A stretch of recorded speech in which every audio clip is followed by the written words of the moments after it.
My name is Jackson Walls, and this is Henry Emmer, and we are WE United.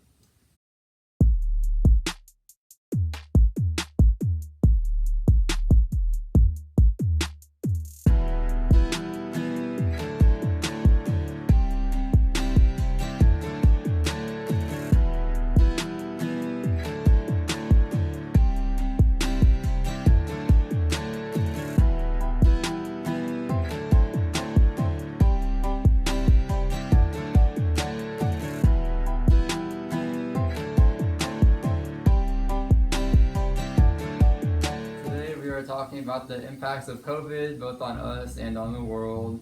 Like a recent example being how our school moved to online learning and canceled the sports for the fall season, which includes cross country for both of us. So our senior season is not going to happen physically, but we might have a virtual season. So Yeah, we're gonna be talking about what it was like at the beginning of the pandemic for us, and where our mindset is now.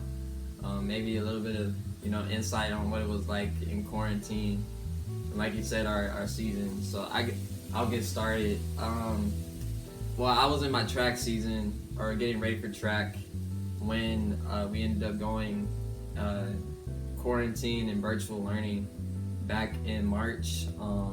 I remember the last day of practice. It was fun, and nobody knew what was gonna happen. I mean, we were excited for the season. We knew a couple meets might get canceled, but we were ready, and then boom, it happened. So that's what I remember at the start of it. So what about you?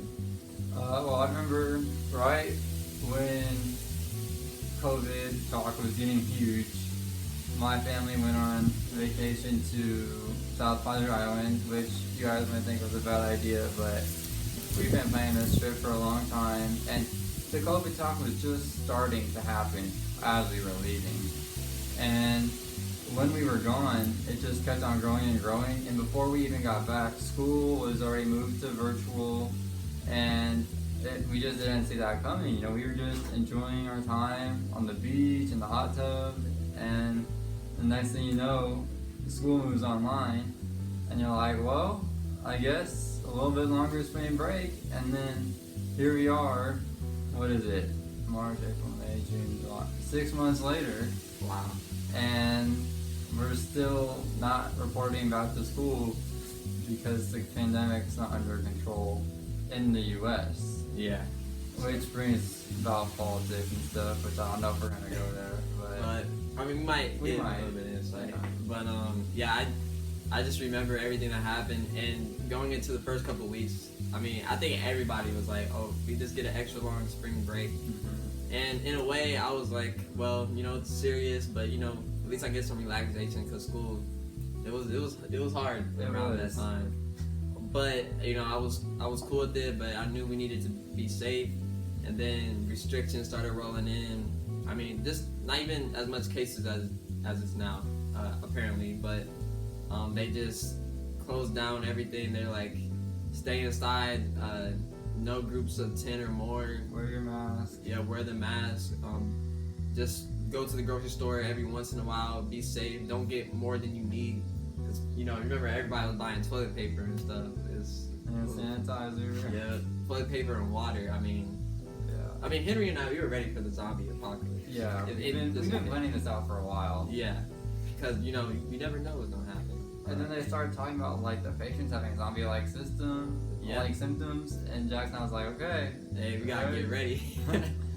But I mean, it was just like a serious moment, and I think for everybody, it was important to self-motivate yourself, because I mean, we have still to do school stuff, but now we get time to relax. And sometimes I think I could speak for both of us. Sometimes we relax a little bit too much. Yeah, And- or work a little bit too much. Yeah. And your workspace is also your relaxation space. They kind of blend together, and so you don't know when to stop working or when to stop relaxing. Yeah, I mean, it was really confusing trying to figure out when to do stuff, when to do work, because for us in the beginning of the virtual learning, there wasn't really like a system. It was like, okay, we're just gonna send you problems and work to do, But it wasn't like you gotta wake up at this time to do this thing to get Right. ready for school. It was just like whenever. And it's stressful because you have to adapt to like a whole different kind of learning. Like Yeah. you're in control of your own timing. That's basically like a college aspect. In high school, you have to figure out when you want to wake up to get stuff done, to go to class, to attend your Zoom meetings, to get your homework done. And I mean, it was just like we've never had a system like this before, and they expected us to adapt just like that, which was difficult. Yeah.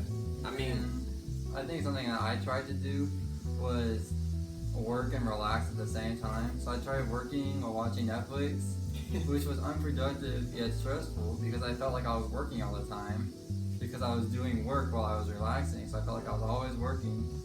And then when I wasn't working, I felt stressed because I still had so much to do because all the time that I was working, I wasn't actually getting anything done productively. yeah. I mean, for me, I ended up like doing. I'm gonna be honest. Some work I just like. I don't like this class, like math. I mean, I did some of it, but eventually I was like, I need to focus on the most important things, and then I'm gonna do the other stuff later. But it was important for me because even though a part of me wanted to like just relax and be lazy, like I did have to put in the work in certain things. And I mean, even though it wasn't graded, I had to put the effort in there. I think this pandemic has taught us like we have to self-motivate ourselves. I think when we were doing what was normal before, right? We have all these things around us constantly keeping us moving. Because I mean, in the generation we live in, like everything is constant, and we just keep moving and keep moving. But then when things start to slow down, like I think people get confused. And thankfully, I've been raised in a good household to teach me what to do. But I know not everybody has that, and you have to like self-organize, make plans. And since track was over for me, and school was about to get done, I had to make plans. I'm like, okay, I'm gonna get up this early in the morning, study my Bible. I'm gonna get up this early in the morning to work out. I'm gonna lift this time of day. I'm gonna read, do house chores, do my work, and just be more productive. Because I feel like even though we were trying to do our schoolwork, it was a chance for us to really get stuff done that we didn't have time before and spend time with our families. Like make our own schedule. Yeah. I mean, it's Which kind is of dangerous for students who don't have parents who are able to help you kind of plan that out and structure that, because it's kind of hard to do on your own if you haven't had any experience with that. Yeah, I know. Like for me and Henry and I, we got a good family, and we don't have to worry about some things that other people do, and I'm thankful for that. But I know, not everybody had a great experience in the quarantine. But the thing is, it's a good topic to bring up, like how there's a debate going over should schools reopen or not, because some people get abused by their parents. They don't got food. It's a struggle just every day. They might not live in the best place, and people are making the argument that we should go back to school because it's good for the mental part. And I agree with that. I agree wholeheartedly that school is a good social place and it helps you learn lessons for life.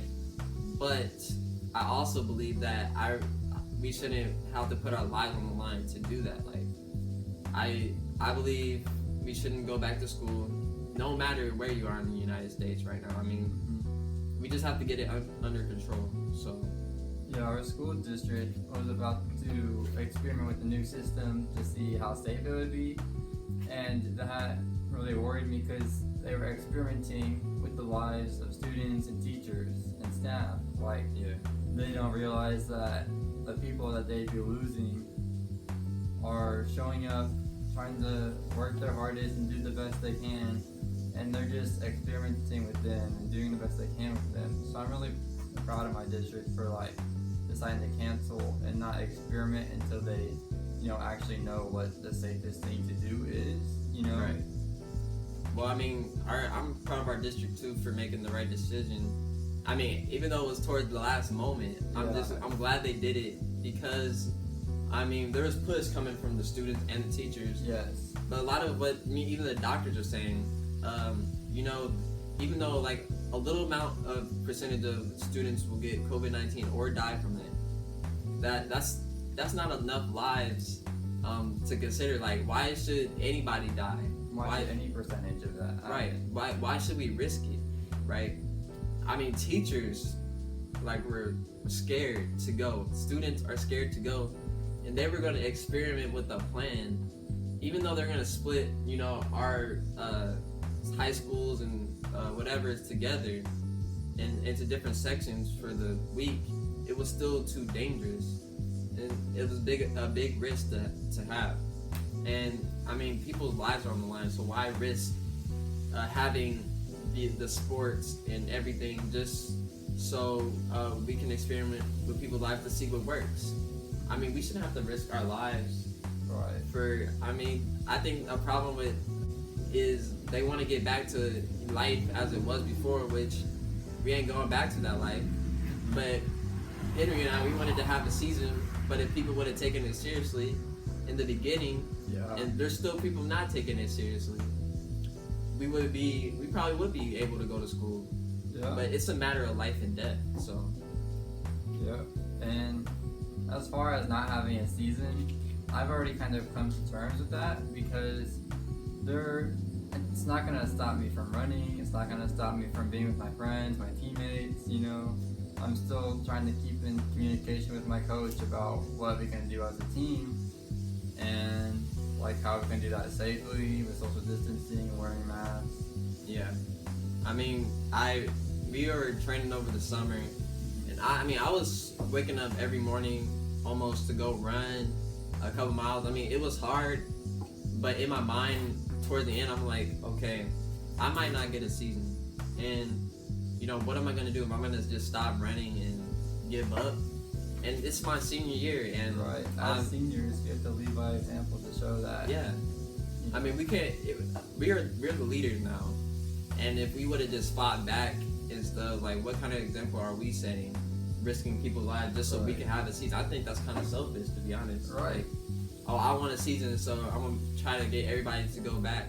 And I agree with people who wanna play sports and do whatever they want to do, like clubs and activities. Those are important, but it's selfish in a way when you're gonna bring everybody along with you. Because I think in this matter, you would have to speak for yourself. Right.